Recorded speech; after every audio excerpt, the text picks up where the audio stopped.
Hey guys, welcome back to BackPocketGameReviews, and today we're going to do our PS4 gamer gift guide. So this is for those of you who are out there shopping for the PS4 gamer in your life, or maybe they just got a new system, a PlayStation 4, already had an Xbox One.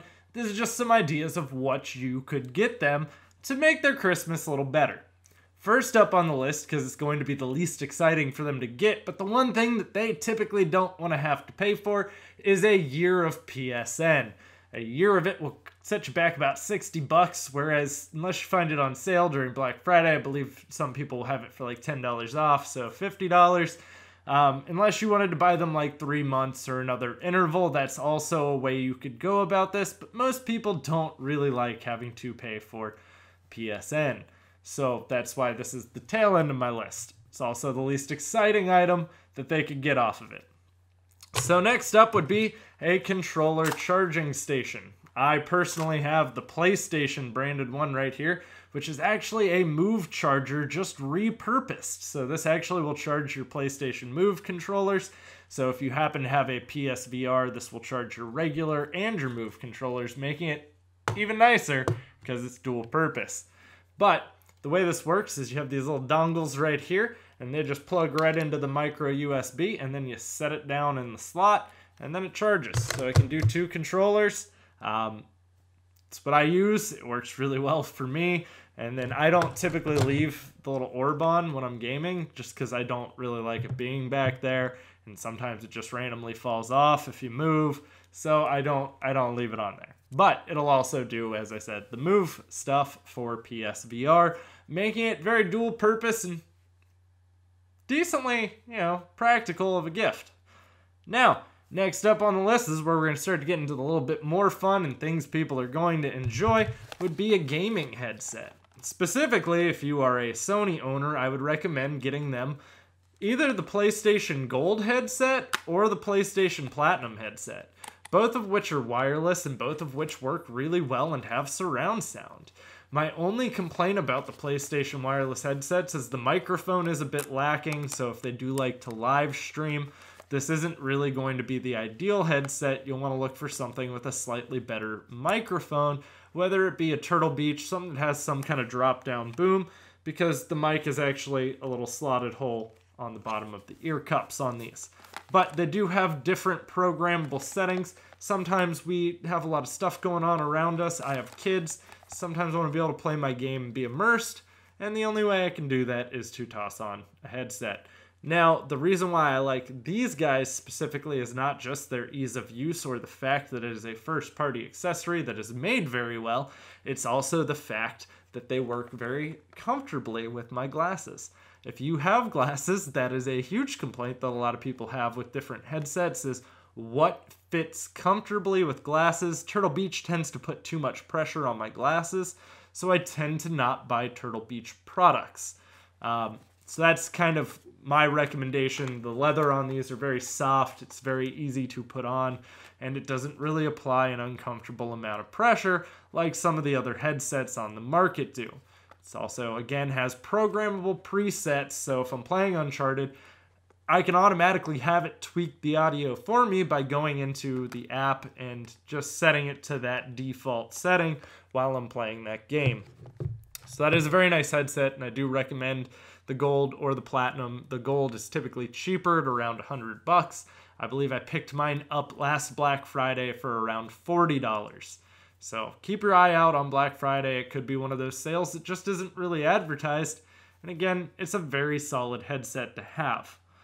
Now, moving forward would be the FPS Freak thumb caps. So I've been an Xbox gamer for a really long time, and Sony's joysticks aren't necessarily the most enjoyable thing for me to use, whereas these guys just make it a little more bearable. I wouldn't say it still like alleviates all the problem, but it does make it a little more similar joystick-wise for me to where my Xbox is.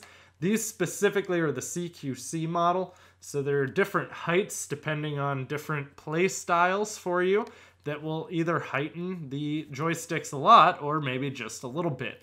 I like mine just a little bit, and I wish there was a way to add a little more tension in the joysticks That's kind of the one thing I will always say Xbox does a little better than Sony. But these FPS freaks are nice. They do help alleviate some of that problem to me. And it does feel a little more responsive to me with those on there. That's why those made this list. Next up would be a special edition controller. If they only have the black controller, some people like to have special edition controllers. Everyone needs a second controller typically if you're going to play with someone else. But I have 2 controllers. I don't really play with other people in my house too often, but this is my controller. The black one is the guest controller. This controller was actually a GameStop exclusive for a little bit, the gold controller. It is now also available at Best Buy, whereas Best Buy had exclusivity to the silver controller, which I believe that's also now available at GameStop. Best Buy will have the controllers, and so will Target, on sale for $39.99 during the holidays. You can get several different types of controllers. You don't have to go with gold or silver. They have translucent red, translucent blue, red, blue. I mean, there are endless options. It is up to you. Personally, I like the gold controller. Now, next up would be games. Obviously, I need games. I'm going to give you 4 games. This is the route we're going with every one of the consoles that are exclusive to that console that I feel are must pickups for that console. Now, 2 of them I don't have physically, so that's why the boxes aren't here in front of you. But Kingdom Hearts Remastered is definitely on that list for me. I would say that this is probably one of the greatest games of its generation, and everyone should probably play it at some time, especially if they like RPGs. If they are not an RPG fan, but they happen to be a Disney fan, they may still enjoy this game. If they hate both, don't buy them this game. It's sort of like Final Fantasy meets Disney. Now, you have Uncharted 4, which is easily probably one of the best games on the PlayStation 4, and one of my favorite series that PlayStation has, and a big part of the reason why I keep coming back to PlayStation when I do typically tend to buy my second console. Xbox is typically always my go-to first console because it's what I enjoy playing on for a lot of different reasons. But Uncharted 4 is a great series, probably one of the best series in gaming, and almost anyone's going to enjoy it. If they like Tomb Raider, if they like single-player games, this is definitely a game to pick up for them. Next on the list would be Horizon Zero Dawn. Horizon Zero Dawn is an amazing franchise, and it's done really well for being such a new franchise.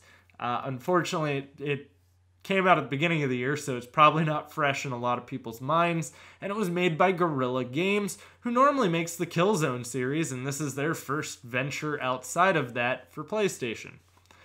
It is probably one of the best games on the PlayStation 4, and it's going to be on sale pretty much everywhere for Black Friday. You could have picked it up at Best Buy during their pre-Black Friday deals for about $15.99 if you have Gamers Club unlocked, $19.99 if you don't. I believe it will still be on sale at pretty much every other retailer during Black Friday, so that would be a pretty good pickup as well, alongside of this, which will also be on sale as well. And then lastly would be Uncharted Lost Legacy, which is technically a DLC expansion for this, but kind of not really. You aren't playing as Nathan Drake. It does follow Chloe and Nadine as opposed to Nathan and his brother. So his brother does make an appearance in the series. It is a very well done game. It is fantastic, and it's worth it. It definitely feels like a full separate game. It almost feels like you got 2 Uncharted games 2 years in a row, which is very, very uncommon because Uncharted isn't a yearly series. But they did a really good job on it, and they did a really good job showcasing those 2 characters and the difference between them and Nathan and his brother. So, that would be my next recommendation. So there's your 4 games. Those would be the 4 games I'd pick up for a PlayStation owner. Keep in mind, you do kind of need to know what games they already have. You can always default to a gift card, but that's a little less personal. Now, the next thing on the list would be an external hard drive. So even if you have a PlayStation 4 Pro, you only go up to 1 terabyte on the Pro.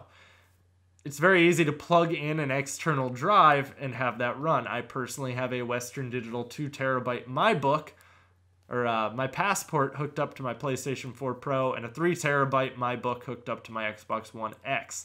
It is a little simpler than just popping a new drive inside of the system, which PlayStation also does support internal drive swap out.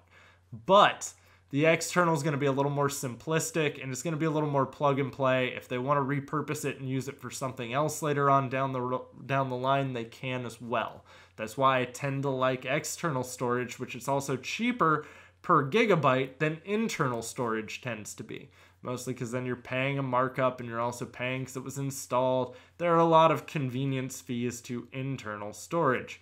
So pick up a nice external hard drive. They can buy their games digitally, their downloads, their saves, anything they want to put on there, their game recordings of their play sessions.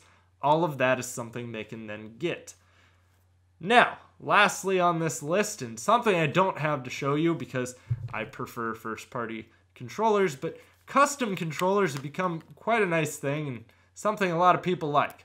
So scuff controllers would actually make my #1 list for the PlayStation. It is something I am looking eventually to pick up for my PlayStation as well. And a lot of that's because of the customization it gives you. It's similar to like the Xbox Elite controller. It's just not made by Xbox. And you can get one for Xbox from Scuff, or you can get a PlayStation one. You can even customize a lot more to it than a lot of different other options. So Sony doesn't really give you a way to customize your controller through like a first party kind of controller. This is your best option, but if you do want to get this, I recommend ordering it ahead of time because it does take a while to get to you. So this is something you would have to do in advance. You can't go out and pick up like the week before Christmas for your gamer. So guys, let me know in the comments down below if you think there's anything that I missed here on this list, or if you think anything really stands out. Obviously, I'm trying to be a little more blanketed with what I'm covering for the systems. So guys, just let me know in the comments what you think is a must pick up for the holiday season. It also might help whoever's currently flipping through the comments, maybe trying to get other gift ideas as well. Thanks for watching, guys. Don't forget to click that thumbs up too if you enjoyed the video. You can also, if you're new here, click that subscribe button and ding that little bell. If you're a really good aim, here to let you know when I actually upload content. But guys, thanks for watching. I'm going to have plenty more content coming for you, and stick around.